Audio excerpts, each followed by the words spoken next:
6 minutos. Eso es todo el tiempo que duró el silencio. Pero cuando estás en Mission Control en Houston, con las familias mirando las pantallas, con el mundo entero esperando, 6 minutos sin señal se sienten como una eternidad con dientes. Porque al otro lado de ese silencio había 4 personas dentro de una cápsula envuelta en plasma a casi 3000 grados centígrados, viajando a Mach 33 veces la velocidad del sonido, rezando para que un escudo térmico que ya había dado señales de problemas en la misión anterior aguantara una vez más. Eso es lo que pasó el 10 de abril de 2026, cuando Artemis II volvió a casa. Y es solo una parte de una historia que tiene mucho más adentro de lo que los titulares contaron. Hoy vas a entender 3 cosas. La física brutal y casi incomprensible de volver a la Tierra desde la Luna. ¿Por qué es tan peligroso como salir? El momento que nadie esperaba y que detuvo a Mission Control en seco, con 45 segundos de silencio que no estaban en ningún guión. ¿Y qué significa todo esto para lo que viene después? Empecemos desde el principio, desde antes del regreso.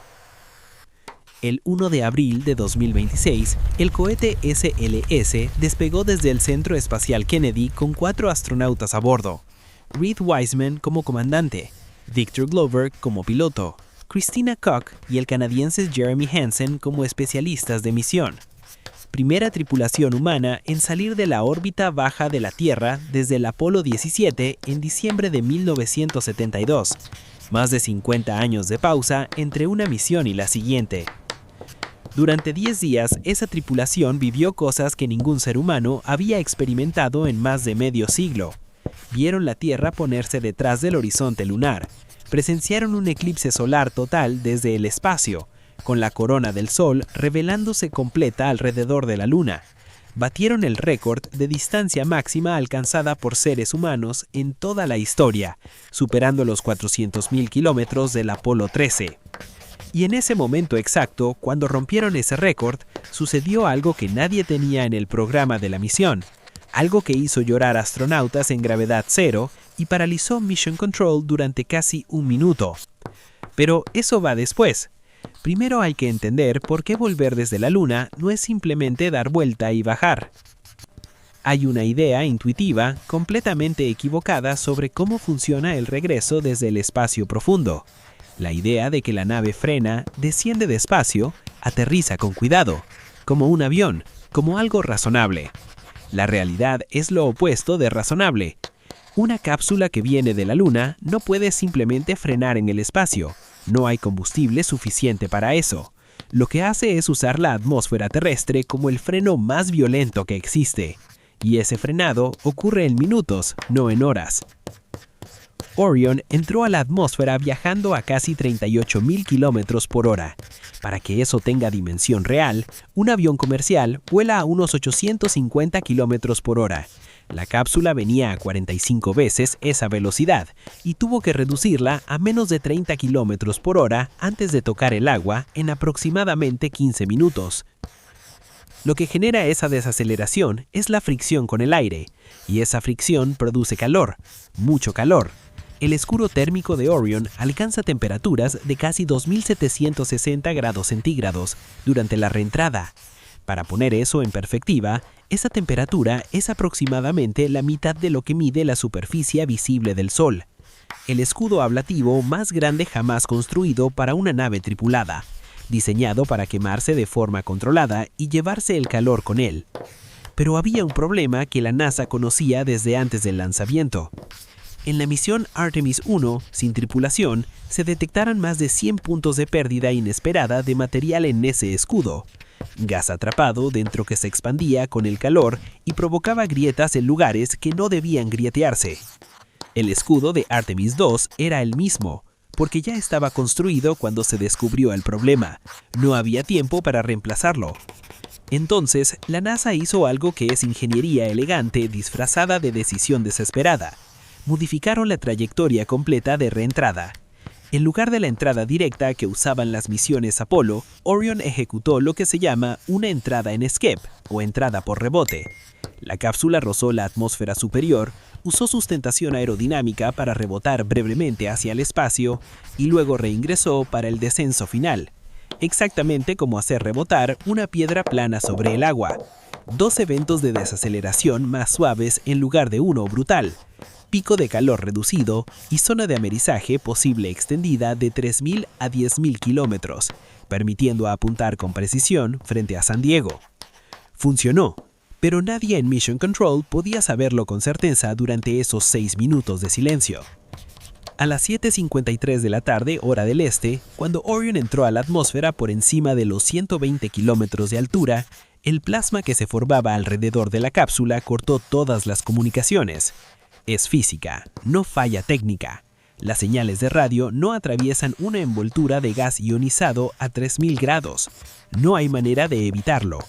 6 minutos sin señal, sin voz, sin datos, sin nada. En Houston, los controladores miraban pantallas que no actualizaban. Las familias que esperaban frente a las transmisiones en vivo dejaron de recibir información. El mundo que seguía el regreso en tiempo real se encontró mirando un icono estático en un mapa. Adentro de la cápsula, los 4 astronautas estaban sentados en sus trajes presurizados, completamente solos, con fuerzas de hasta casi 4 veces su propio peso aplastándoles el cuerpo. Después de 10 días en gravedad cero, el cuerpo humano no está diseñado para ese cambio. Los músculos que dejaron de trabajar contra la gravedad durante 1 semana y media de regreso, de repente tienen que soportar casi 4 veces el peso normal. Es una agresión fisiológica real, y no podían decírselo a nadie. Luego, el silencio se rompió. Orion expulsó su cubierta delantera y desplegó la secuencia de paracaídas, 11 en total, en secuencia precisa. Primero los de freno para estabilizar la cápsula en caída, luego los 3 principales, cada uno de 35 metros de diámetro, que redujeron la velocidad a 27 km por hora para el amerizaje. A las 8:07 de la noche, hora del este, Orion tocó el Pacífico a 65 kilómetros de la costa de San Diego. Mission Control lo declaró, amerizaje perfecto en el blanco. El comandante Wiseman reportó por radio. Los 4 tripulantes estaban bien. Pero retrocedamos 4 días, al momento que realmente define esta misión. No la física, no el récord, algo completamente distinto. Era el 6 de abril de 2026. La cápsula acababa de superar los 400.171 kilómetros desde la Tierra, rompiendo el récord que el Apolo 13 había sostenido desde 1970. 4 astronautas en gravedad cero, con la luna llenando las ventanas de Orion más lejos de casa que ningún ser humano en la historia. Y entonces Jeremy Hansen, el astronauta canadiense, pidió la palabra en Mission Control. Con la voz ya quebrándose antes de empezar, Hansen dijo que había un accidente geográfico en el límite entre el lado cercano y lejos de la Luna. Un cráter que a veces puede verse desde la Tierra cuando la Luna transita en cierto ángulo y que la tripulación quería llamarlo Carol. Carol Taylor Wiseman, enfermera en una unidad de cuidados intensivos neonatales, esposa del comandante Reed Wiseman, murió de cáncer en 2020 a los 46 años, dejando a Wiseman como padre soltero de sus 2 hijas, Katie y Ellie. Hansen explicó que fue él quien propuso el tributo durante la cuarentena previa al lanzamiento porque sabía que Wiseman no podría dar ese discurso sin derrumbarse, y tenía razón. Cuando Hansen espeleó el nombre, letra por letra, C-A-R-R-O-L-L, Wiseman se quebró completamente. Los 4 astronautas se abrazaron en gravedad cero. Las lágrimas que les caían por la cara no caían hacia abajo, flotaban, pequeñas esferas brillantes en el interior de la cápsula, a 400.000 kilómetros de la Tierra. En Mission Control, en Houston, hubo 45 segundos de silencio antes de que alguien pudiera responder. La respuesta, cuando llegó, fue simple y perfecta. Integrity y Carol Crater, fuerte y claro. Gracias. Integrity era el nombre que la tripulación le había dado a su cápsula desde el primer día. El cráter adyacente llevaría ese nombre. 2 marcas permanentes en la superficie de la Luna. Un registro que va a durar más que cualquiera de nosotros. Wiseman dijo después que ese fue el momento más alto de toda la misión, por encima del récord de distancia, por encima del eclipse solar que vieron desde el espacio, con la corona del Sol revelándose completa en un espectáculo que ninguna simulación podría haberlos preparado para ver, por encima de todo. Cuando les pidieron que describieran el viaje en una sola palabra, Christina Koch respondió sin dudar: humildad. Si esta historia te está moviendo algo por dentro, compártela. Hay millones de personas que no saben que esto pasó esta semana, que 4 seres humanos fueron a la Luna y volvieron con estas historias. Ayúdanos a que más gente lo sepa. Suscríbete al canal, dale like y mándaselo a alguien que lo necesite ver hoy. Seguimos. 2 horas después del amerizaje, los equipos de recuperación extrajeron a la tripulación de Orion y los trasladaron en helicóptero al USS John F. Murtha, el buque de marina que esperaba en la zona, y empezó el proceso de volver a ser personas en un planeta con gravedad. 10 días en gravedad cero cambian el cuerpo de maneras que no se resuelven en un día. La masa muscular se pierde, la densidad ósea disminuye, el sistema cardiovascular se recalibra para un entorno donde el corazón no tiene que trabajar contra la gravedad y luego tiene que recalibrarse de vuelta. Los primeros días de regreso son físicamente duros en un sentido que la mayoría de la gente no imagina. Pero el trabajo más importante que empieza ahora no es la recuperación física. Es el análisis de todo lo que funcionó y todo lo que no. Cada dato registrado durante los 10 días. Cada comportamiento del escudo térmico bajo la entrada en Skep.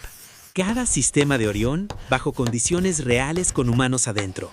Todo eso se convierte en información para las misiones que vienen. Artemis 3 en 2027. Artemis 4 en 2028. El primer alunizaje desde 1972. Wiseman lo dijo al regresar. Ellos no volaron por ellos mismos. Volaron para las tripulaciones futuras que van a bajar a la superficie. Artemis 2 fue el camino desbrozado para que otros puedan llegar más lejos. 10 días. Casi 1.200.000 kilómetros recorridos en total. Un récord humano roto. Un eclipse solar visto desde el otro lado de la Luna. Un cráter bautizado con el nombre de una mujer que nunca pudo ver este momento, pero que de alguna manera llegó ahí, grabada en la superficie lunar para siempre. Y 4 astronautas flotando en el Pacífico, exactamente donde la física dijo que estarían, con historias que nadie había vivido en más de medio siglo. Artemis 2 no alunizó, no plantó banderas, no fue el paso final. Fue la prueba de que el sistema funciona, que los humanos pueden ir ahí y volver. Y que cuando lo hacen, llevan consigo algo más que datos técnicos y muestras de roca. Llevan las historias que hacen que todo esto valga la pena. La próxima parada es la superficie. Y esa historia también la vamos a contar aquí.